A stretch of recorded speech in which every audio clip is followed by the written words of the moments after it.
ಕೃಷಿಕರ ಮಕ್ಕಳಿಗೆ ದಯವಿಟ್ಟು ಹೆಣ್ಣು ಕೊಡ್ಬೇಕು. ನೀವು ಬಂದವರೆಲ್ಲರೂ ಹೋಗ ಸಂಕಲ್ಪ ಮಾಡಿ ಹೋಗ್ರಿ, ನಮ್ಮ ಮುಂದೆ ಅನ್ಬೇಡ್ರಿ, ಮನುಷ್ಯನಾಗ ಅಂದ್ಕೊಂಡು ಹೋಗ್ರಿ. ನಮ್ಮ ಹೆಂಡ್ರಿಗೆ ಪ್ರಸ್ತಾವನೆಯನ್ನು ಒದಗಿಸಬೇಕು. ಕೃಷಿ ಕ್ಷೇತ್ರದಲ್ಲಿರ್ತಕ್ಕಂಥ ಯುವಕರಿಗೆ ಕಂಕಣ ಭಾಗ್ಯ ಈ ವಿಷಯಕ್ಕೆ ಪ್ರಸ್ತಾವನೆಯನ್ನು ವಹಿಸಬೇಕು, ನೀಡಬೇಕು ಅಂತೇಳಿ ಯುವಕ ಮಿತ್ರ ಶ್ರೀಯುತ ದಯಾನಂದ್ ಸಜ್ಜನ್ ಅವ್ರನ್ನ ವಿನಂತಿ ಮಾಡ್ತೀನಿ. ಸ್ನಾತಕೋತ್ತರ ಪದವೀಧರ. ಇಲ್ಲಿ ನೆರೆದಿರ್ತಕ್ಕಂಥ ಎಲ್ಲ ಪೂಜ್ಯರಿಗೂ ಹಾಗೂ ಮಾತೆಯರಿಗೂ ಹಾಗೂ ಅನ್ನದಾತರಿಗೂ ಎಲ್ರಿಗೂ ಹಣೆ ಹೆಚ್ಚಿ ನಮಸ್ಕಾರ ಮಾಡ್ತಾ, ನಿನ್ನೆಯಿಂದ ನೋಡ್ತಾ ಇದ್ದೀನಿ ಎಲ್ಲರೂ ಸ್ವಂತ ಖರ್ಚಿನಲ್ಲಿ ಬಂದುಬಿಟ್ಟು ಈ ಕ್ಷಣದವರೆಗೂ ಸಭೆ ತುಂಬಿ ತುಣುಕ್ತಾ ಇರೋದು ಅಂತ ನೋಡಿದರೆ ಇದೊಂದೇ ಮೊದಲನೇ ಸಭೆ ಅಂತ ನನಗೆ ಅನ್ಸೋದು. ನಾನು ಒಂದೇ ವಿಷಯಕ್ಕೆ ಬಂದ್ಬಿಡ್ತೀನಿ. ಎಲ್ಲ ವಿಷಯಗಳು ಇವತ್ತು ಯೂಟ್ಯೂಬು ಗೂಗಲಲ್ಲಿ ಸಿಗ್ತಾ ಇದೆ. ಯಾವ ಭಾಷಣ ಮಾಡಿದ್ರೆ ಭಾಷಣಗಳು ಸಿಗ್ತಾ ಇದ್ದಾವೆ, ಎಲ್ಲವೂ ಸಿಗ್ತಾ ಇದ್ದಾವೆ. ಇವತ್ತು ಮುಖ್ಯವಾಗಿ ಕಾಡ್ತಾ ಇರೋದು ಯುವಕರಿಗೆ ಏನಂತ ಹೇಳಿದರೆ, ನಮ್ಮ ಸ್ನೇಹಿತ ಇದ್ದಾನೊಬ್ಬನು ಒಳ್ಳೆ ಬೆಳೆ ಬೆಳೀತಾನೆ, ಯಾವ ಸಾಫ್ಟ್ವೇರ್ ಇಂಜಿನಿಯರ್ಗೂ ಕೂಡ ಕಡಿಮೆ ಇಲ್ಲ. ಅವನಿಗೆ 35-36 ವರ್ಷ ಆಗಿದೆ. ಎಲ್ಲಾದರೂ ಕನ್ಯೆ ಹುಡುಗಿ ನೋಡಕ್ಕೆ ಹೋದ್ರೆ ನಿನ್ನ ಮಗನಿಗೆ ಅಂದ್ರೆ ಅವ್ರ ಹುಡುಗಿಯವರು ಕನ್ಯೆಯವರು ಅಪ್ಪ ಅಮ್ಮ ಕೇಳ್ತಕ್ಕಂಥದ್ದು ಪ್ಯಾಕೇಜ್ ಎಷ್ಟು ಅಂದ್ರೆ ಯಾವ ಸಾಫ್ಟ್ವೇರ್ ಕಂಪನಿನಲ್ಲಿ ಕೆಲಸ ಮಾಡ್ತಾ ಇದ್ದಾನೆ, ಬೆಂಗಳೂರಿನಲ್ಲಿದ್ದಾನ ನಿನ್ನ ಮಗ, ಸರ್ಕಾರಿ ನೌಕರಿನಲ್ಲಿದ್ದಾನ ನಿನ್ನ ಮಗ, ಹುಡುಗನ ಚಾರಿತ್ರ್ಯ ಹೆಂಗಿದೆ ಅಂತ ಕೇಳಿಲ್ಲ, ಹುಡುಗನ ನಡವಳಿಕೆ ಹೆಂಗಿದೆ ಅಂತ ಕೇಳಿಲ್ಲ ಅಪ್ಪ ಅಮ್ಮ, ಹುಡುಗ ಗುಣವಂತನ ಅಂತ ಕೇಳಿಲ್ಲ, ಹುಡುಗ ರಾತ್ರಿ ಆದ್ರೆ ಎಣ್ಣೆ ಹೊಡಿತಾನ ಜೂಜಾಡ್ತಾನ ಅಂತ ಕೇಳಿಲ್ಲ ಅಪ್ಪ ಅಮ್ಮ. ಈ ಕನ್ಯೆ ಅಂದ್ರೆ ಹುಡುಗಿಯವರ ಅಪ್ಪ ಅಮ್ಮಗಳು ಕೇಳ್ತಿರ್ತಕ್ಕಂಥದ್ದು ಸಾಫ್ಟ್ವೇರ್ ಇಂಜಿನಿಯರ ಅಥವಾ ಸರ್ಕಾರಿ ನೌಕರ. ಇವತ್ತು ಇಷ್ಟೆಲ್ಲ ನೋಡ್ತಾ ಇದ್ವಿ, ಇದ್ರಾಗ ಯುವಕರ ಸಂಖ್ಯೆ ಸ್ವಲ್ಪ ಕಡಿಮೆ ಇದೆ. ಈ ಸಭೆಯಿಂದ ನನಗೆ ಒಂದು ಸ್ವಲ್ಪ ಬಹಳ ಸಂತೋಷ, ಸ್ವಲ್ಪ ದುಃಖವಾಗಿದೆ. ಮುಂದೆ ಏನು ಎಲ್ಲ ಮಾಡಿದ್ರಿ ಪೂಜ್ಯರು, ಎಲ್ಲ ತೀರ್ಮಾನ ತಗೊಂಡಿದ್ರಿ, ಮುಂದೆ ಕಾಡ್ತಕ್ಕಂಥದ್ದು ಯುವಕರು ಕೃಷಿನಲ್ಲಿ ಉಳಿಬೇಕು. ಆ ಯುವಕರಿಗೆ ಮದುವೆ ಅಂದ್ರೆ ಹುಡುಗಿ ಕೊಡ್ತಕ್ಕಂಥವ್ರು ಯಾರು, ಕನ್ಯೆ ಕೊಡ್ತಕ್ಕಂಥವ್ರು ಯಾರು, ಇದನ್ನೆಲ್ಲ ನಾನು ಇದಕ್ಕೆ ಒಂದು ಉತ್ತರನ ಭಿನ್ನ ಮಾಡ್ತಾ ಇದ್ದೀನಿ ಎಲ್ಲ ಪೂಜ್ಯರ ಹತ್ರ, ಎಲ್ಲರ ಹತ್ರ. ನಾನು ಅವ್ರ ಹತ್ರ ಉತ್ತರ ಕೇಳೋಷ್ಟು ದೊಡ್ಡವನಲ್ಲ. ಇದಕ್ಕೆ ನೀವೆಲ್ಲ ಏನ್ ತೀರ್ಮಾನ ತಗ್ತಿರೋ, ಇದಿಷ್ಟೆಲ್ಲ ಮಾಡಿದ್ರ ಜೊತೆಗೆ ಇದು ಬಹಳ ಮುಖ್ಯವಾದ್ದು. ಕೃಷಿಕರ ಮಕ್ಕಳಿಗೆ ಕನ್ಯೆ ಕೊಡ್ತಾ ಇಲ್ಲ, ಕೆಲವೊಬ್ರು ಕೊಡ್ತಾ ಇದ್ದಾರೆ, ಆದ್ರೆ ಎಲ್ಲರೂ ನಗರಗಳ ಹತ್ರ ಹೋಗ್ತಾ ಇದ್ದಾರೆ. ಇದಕ್ಕೆ ಏನು ಉತ್ತರ ಕೊಡ್ತೀರಂತ ಎಲ್ಲರಿಗೂ ಭಿನ್ನ ಮಾಡ್ತಾ ನನ್ನ ಮಾತುಗಳನ್ನು ಮುಗಿಸ್ತಾ ಇದ್ದೀನಿ.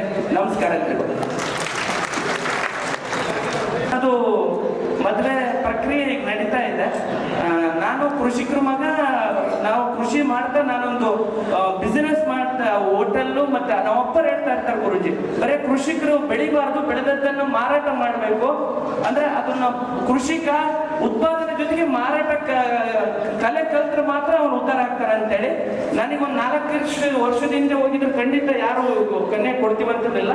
ಈಗ ಒಂದು ಹೋಟೆಲ್ಲು ಒಂದು ಎಲ್ಲ ಮಾಡಿಬಿಟ್ಟು ಒಂದು 30 ಜನಕ್ಕೆ ಉದ್ಯೋಗ ಕೊಟ್ಟು ಒಂದು ಉದ್ಯಮ ಮಾಡಿದ್ದೀನಿ. ಈಗ ಬಂದಿದ್ದಾರೆ ನನಗೆ ಕನ್ಯೆ ಕೊಡ್ಲಿಕ್ಕೆ.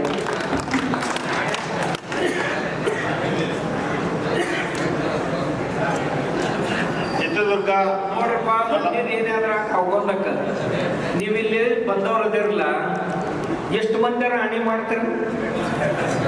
ನಮ್ಮ ಹುಡುಗಿಯರ್ ನೋಡಪ್ಪ, ಇದ್ರಾಗ ಒಂದು 10 ಪೈಸೆ ಮಂದಿ ತಯಾರಾತ್ ನೋಡಿದ್ರ, 10 ಪೈಸೆ ಮಂದಿ ಇದ್ರೆ ಕುಂತವ್ರೊಳಗ ಕೊಡಂಗಿಲ್ಲ. ಯಾಕಂದ್ರೆ ನೀವ ಕೊಡಕ್ ತಯಾರಿಲ್ಲ ಅಂದ್ರೆ ನಿಮ್ಮ ಮಕ್ಕಳಿಗೆ ಮಂದಿರ ಯಾಕೆ ಕೊಡ್ಬೇಕಪ್ಪ? ನೀವು ರೈತರಾದವ್ರು ರೈತರ ಮಕ್ಕಳಿಗೆ ಹೆಣ್ಣು ಕೊಡ್ಲಿಲ್ಲ ಅಂದ್ರೆ ನಿಮ್ಗೆ ಮತ್ತೊಬ್ರೆ ನೌಕರದಾರ ಹೆಣ್ಣು ಕೊಡ್ತಾರ. ಆಚೆಗೆ ಬರ್ಬೇಕ್ರಪ್ಪ, ನಮಗೆಲ್ಲ ಬರ್ಬಾರ್ದು.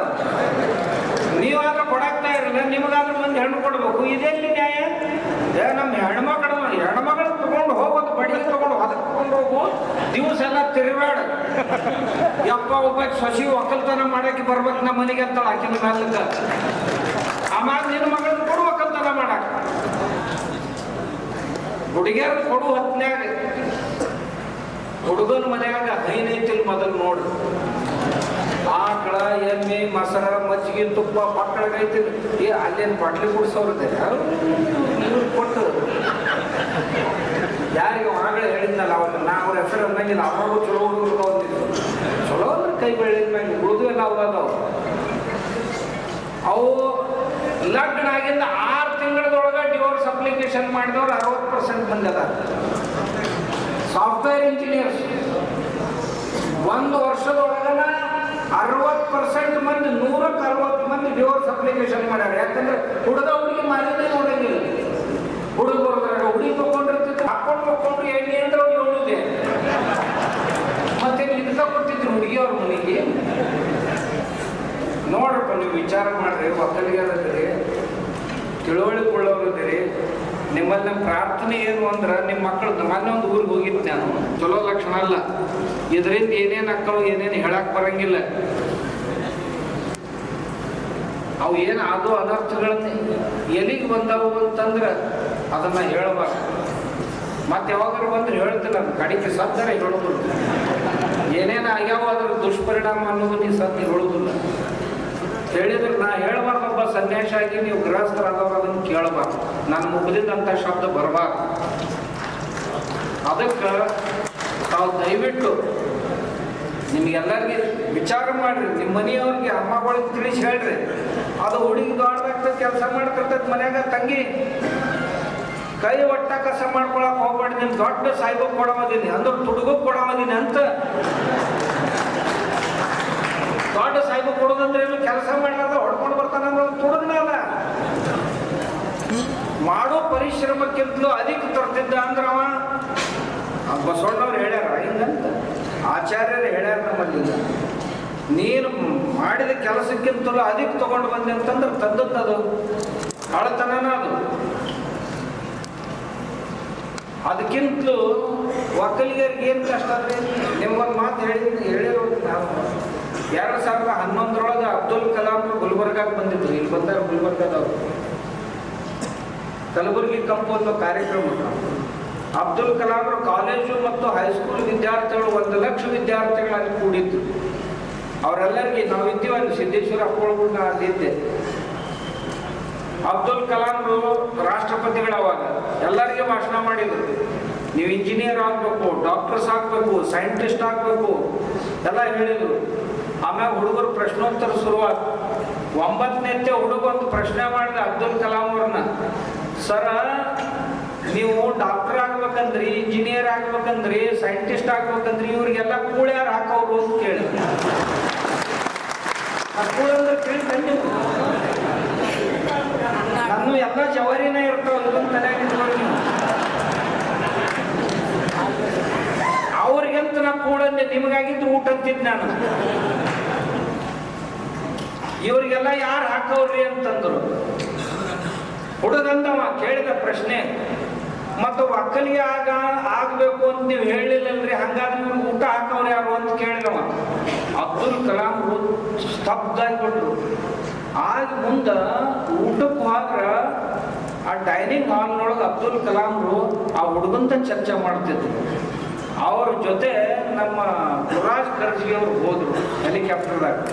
ಹೋಗು ಹೊತ್ನಾಗ ಅವ್ರು ಹೇಳಿದ್ರು, ಹೋಗಿ ಇಳಿತನಾನು ಆ ಹುಡುಗಂತ ಚರ್ಚೆ ಮಾಡ್ತಿದ್ರು ಕಲಾಂರು. ಮುಂದೆ ಮರುದಿವಸದಿಂದ ಹಿಡ್ಕೊಂಡು ಎಲ್ಲೆಲ್ಲಿ ಸಭೆಗಳಿಗೆ ಹೋಗ್ತಿದ್ರು, ಒಳ್ಳೆ ಕೃಷಿ ವಿಜ್ಞಾನಿಗಳಾಗ್ರಿ, ಕೃಷಿಕರಾಗ್ರಿ ಅಂತ ಹೇಳಕ್ ಶುರು ಮಾಡಿದ್ರು. ನಾ ಏನು ಚಪ್ಪಾಳಿ ಬರ್ಸಕ್ಕೆ ಹೇಳಿದ್ದೀನಿ. ಯಪ್ಪ, ನಿಮ್ಮ ಹುಡುಗಿಯರ್ನ ನಮ್ಮ ಹುಡುಗರಿಗೆ ಕೊಡ್ರಿ. ನಮ್ಮ ಹುಡುಗರಂದ್ರೆ ಯಾವ ನಮ್ಮ ಎಲ್ಲಿ ಬರ್ತಾವು?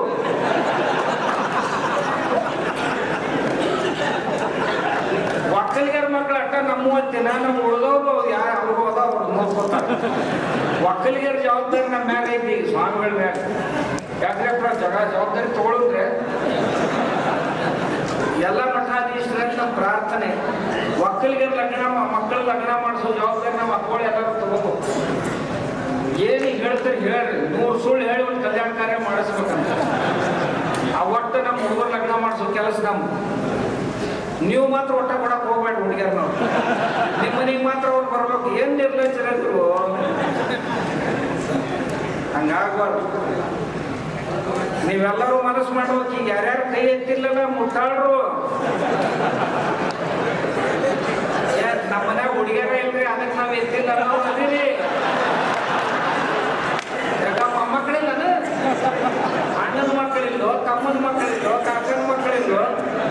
ಮನಸ್ಸು ಮಾಡಿ ಬಂದವ್ರು ಎಲ್ಲರೂ ಎಷ್ಟ ಮಂದಿ ಮನಸ್ಸು ಮಾಡಿದೆವು ಅಂದ್ರೆ ಒಂದು ದೊಡ್ಡ ಕ್ರಾಂತಿ ಆಕೈತ್ರಿ. ಅವ ದೊಡ್ಡ ಕ್ರಾಂತಿ ಆಕೈತಿ. ನಾವು ಹೊರಗಿನವ್ರ ಕಡೆಯಿಂದ ಯಾಕೆ ಅಪೇಕ್ಷೆ ಮಾಡೋನು, ಮಾಡೋನು ಯಾಕ್ರಿ ಹೊಡೆದಂತವ್ರ ಸಮಾಜದೊಳಗ ತಮ್ಮ ಶಬ್ದಕ್ಕ ಸಮ್ಮಾನ ಐತಿ. ಅದಕ್ಕೆ ನಾವೆಲ್ಲರೂ ಯಾಕಂದ್ರೆ ಎಲ್ಲ ಕಡೆ ಹೋಗ್ತಿರ್ತೀವಲ್ರಿ ಹುಡುಗರು. ಬಸವಾನಂದವ್ರ ಆಗೋದಿಲ್ರಿ. ಅದೇ ಮನ್ಗುಂಡಿ ಅಂತವ್ರಿಗೆ ಕೇಳಕತ್ತೀನಿ, ದಯವಿಟ್ಟು ಕೃಷಿಕರ ಮಕ್ಕಳಿಗೆ ಮದುವೆ ಸಮಸ್ಯೆ ಆಗಾಕತ್ತೈತೆ ಹಳ್ಳ್ಯಾಗ. ಆದ್ರೆ ಬರುವ ದಿವಸ ಭಾಳ ಚಲೋ ಬರೋದು. ಕೃಷಿಕರ ಮಕ್ಕಳಿಗೆ ಕೊಟ್ರೆ ಚಲೋ ಸಿಗ್ತೈತಿ. ಇರ್ಲಿಕ್ಕಂದ್ರೆ ಪಿಜ್ಜಾ ಬರ್ಗರ್ ಅಂತ ದವಾಖಾನ್ಯಾಗ ಬಿದ್ದು ಸತ್ತು ಹೋದಾವು. ಹಾಲ, ಮೊಸರ, ಮಜ್ಜಿಗೆ, ತುಪ್ಪ, ರೊಟ್ಟಿ, ನುಚ್ಚ, ಅನ್ನ, ಇಡ್ಲಿ, ಸಾಂಬಾರು ಹೊಡೆದು ಮನ್ಯಾಗ ಹೆಂಗೆ ಆನೆ ಅಂತ ಹುಡುಗರು ತಯಾರು ಮಾಡ್ಬೋದು. ಇರ್ಲಿಲ್ಲ ಉಪ್ಪು ಅಂತ ಕುದಿದ ಕೂಡಲೇ ಹಾರಿ ಹೋಗ್ತಾವು. ಅದು ತಗೊಂಡೇನು ಮಾಡೋದ್ರ ಏನೈತಿ. ಅದಕ್ಕೆ ಒಕ್ಕಲಿಗರು ಕೃಷಿಕರ ಮಕ್ಕಳಿಗೆ ದಯವಿಟ್ಟು ಹೆಣ್ಣು ಕೊಡ್ಬೇಕು. ನೀವು ಬಂದವ್ರೆಲ್ಲರೂ ಹೋಗ ಸಂಕಲ್ಪ ಮಾಡಿ ಹೋಗಿ ನಮ್ಮಂತ ಅನ್ಬೇಡ್ರಿ, ಮನುಷ್ಯನಾಗ ಅಂದ್ಕೊಂಡು ಹೋಗಿ ನಮ್ಮ ಹೆಂಡ್ರಿಗೆ ನಾವು ಹೇಳಿ ತಯಾರು ಮಾಡಿ. ಯಾಕಂತಂದ್ರೆ ನಿಮ್ಮ ಮಾತು ಕೇಳಿಲ್ಲಂದ್ರೆ ಯಾರು ಮಾತು ಕೇಳೋರು ಅವರು. ಆಮ್ಯಾಗ ಅವ್ರ ಮಾತು ಕೇಳಾರ್ದವ್ರೆ ನೀವು ಯಾರಿದ್ರ ಗಂಡಸರು.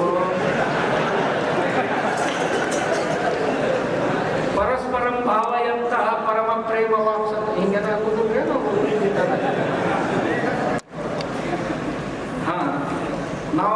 ನಾವು ಇದಕ್ಕ ಸಂಸಾರ ಅನ್ನೋದ್ರಿ ಒಬ್ಬರಿಗೊಬ್ರು ಕೇಳ್ಕೊತ ಬಂದೀವಿ.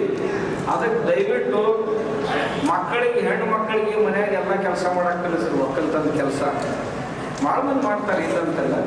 ಆಮ್ಯಾಗ ಆಕಿ ಸಣ್ಣಕ್ಕಿದ್ದಾಗಿಂದ ಹೇಳ್ದೆ, ಯಾವಾಗೇನೊಬ್ಬ ಒಕ್ಕಲಿಗೆ ಕೊಡೋಬರ್ತೀವಿ ನಾವು, ಒಕ್ಕಲಿಗರ ಮನೆಗೆ ಹೋಗಾಕಿದೀನಿ ಹಿಂಗೆ ಅನ್ಕೊಂತ ಬರ್ರಿ. ಆಕಿನ ಮೈಂಡ್ ಸೆಟ್ ತಯಾರಾಗ್ತದೆ. ಹುಡುಗಿದೇನು ತಕರಾರಿಲ್ಲ. ಈಗೂ ಕೇಳ್ತೀನಿ ನಾನು, ಹುಡುಗಿಯರ್ದೇನು ತಕರಾರಿಲ್ಲ. ತಕರಾರಿರ್ತೀವಿ ನಾವು, ನೀವು ಮುದುಕರದಾವಲ್ಲ ಯುವಕರುವ ಸಮಸ್ಯೆ. ನಾವು ಹಾಳಾಗಿವಿ, ನೀ ಹಾಳಾಗ್ಬೇಡ. ಇದು ಹಾಳಾಗ್ಯಾರ ಅಂತೀವಿ. ಏನು ಹಾಳಾಗಿರು? ಎಲ್ಲರಿಗೂ ಊಟ ಮಾಡೋರು ಎಂದಾರು ಮಾಡಿಸೋರು ಎಂದಾರು ಹಾಳಾಗ್ತಾರ. ನಿಮ್ಮ ಕಾಯಕದ ಬಗ್ಗೆ ನಿಮಗೊಂದು ವೇಳೆ ಗೌರವ ಸಮ್ಮಾನ ಇರಲಿಲ್ಲ ಅಂದ್ರೆ ಮಂದಿ ನಮ್ಮನ್ನು ಸಮ್ಮಾನ ಮಾಡ್ಬೇಕಂತ ಯಾಕೆ ಅಪೇಕ್ಷೆ ಮಾಡ್ತೀರಿ? ನಿಮ್ಮ ಕೃಷಿ ಕಾಯಕದ ಬಗ್ಗೆ ನಿಮಗ ಅಭಿಮಾನ, ಗೌರವ, ಸ್ವಾಭಿಮಾನ ಇರಲಿಲ್ಲ ಅಂದ್ರೆ ಮಂದಿ ಯಾಕೆ ನಿಮ್ಗೆ ಸಮ್ಮಾನ ಮಾಡ್ಬೇಕು? ನೀವು ಸ್ವತಃ ನಮ್ಮ ಕಾಯಕದಂತ ಶ್ರೇಷ್ಠ ಕಾಯಕ ಇಲ್ಲ. ಅವ್ಯಾವ ಮಗ ನನ್ನ ಮುಂದೆ ಬರೋ ಎಲ್ಲರಿಗೂ ಕೂಡ ಹಾಕೋ ನಾ ಅದನ್ನ ಸ್ವಾಭಿಮಾನದಿಂದ ಹೇಳ್ಬೇಕು. ರೈತ ಮಕ್ಕಳಿಗೆ ಇದನ್ನ ಕಲಿಸ್ಬೇಕು. ಅವ್ನ ಮುಂದೆ ಏನಾಗೋಲಕ್ಕ ನೀ ಏನೂ ಆಗ್ಲಿಲ್ಲ ಅಂದ್ರೆ ತಮ್ಮ ನಾ ಅದೇನೆ ಮೊದಲು ಒಕ್ಕಲಿಗೆ ಆಗ್ಲಿಲ್ಲ ಅಂದ್ರೆ ಹಿಂದಗಡೆ ಎಲ್ಲ ನೌಕರಿ ಹುಡುಕಾಕ ಹೋಗು. ಯಾಕೆ ಕೂಲಿನ ಮಾಡೋದೈತೆ. ಅದು ಕೂಲಿ ಅವರಿಂದ ದೇಶ ಉದ್ಧಾರ ಆಗುವುದಿಲ್ಲ, ಮಾಲಕರಿಂದ ದೇಶ ಉದ್ಧಾರ ಆಗೋದು. ಕೂಲಿ ಮಾಡಿದವ್ರು ಏನಂದ್ರೆ ದೇಶ ಕಟ್ತಾರ. ಅವ್ರದ್ದೇನೈತಿ, ಕೂಲಿ ಮಾಡೋರು ಮನೆಗೆ ಹೋಗೋರು. ದೇಶ ಕಟ್ಟವ್ರು ಯಾರು? ಮಾಲಕರು ಯಾರಪ್ಪ? ಒಕ್ಕಲಿಗರು, ಉದ್ಯೋಜಕರು, ಉದ್ಯೋಗ ಮಾಡೋರು, ಇವ್ರು ಮಾಲಕರು. ಆದ್ರಿಂದ ತಮ್ಮ ನಾ ಪಾದಕ್ಕೆ ಬಿದ್ದು ಬೇಡ್ಕೋತೀನಪ್ಪ.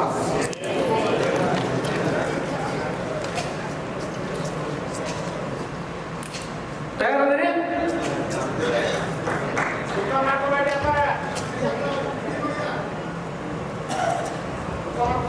ಹೌದಲ್ರಿ? ನಮ್ಮ ಮುಂಜಾನೆ ನಾವು ದೇವರ ಚಂದ್ರ ಮಾಡ್ತಾನ ಮುಂಜಾನೆ.